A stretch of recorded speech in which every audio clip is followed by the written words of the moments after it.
Hi everyone, welcome back to another tutorial from Wake&Tech. Today in this video we are going to learn how you can easily follow someone in the UpScrolled application. Following someone in UpScrolled is a great way to keep up with their new scrolls, support their content, and build your own little community. So here is how you do it. Launch open your UpScrolled application on your smartphone and log into your account first.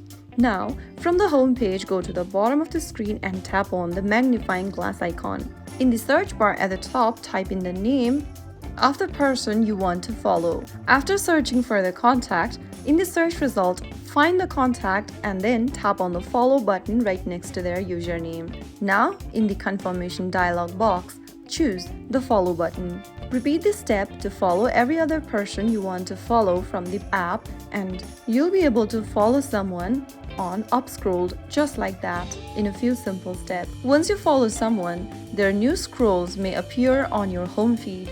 You can easily visit their profile anytime and you'll never miss their latest updates. So that is how you can easily follow someone in the UpScrolled application. If you found the video helpful, don't forget to like, share, and subscribe to our channel. I will be back again in the next video. Stay tuned till then.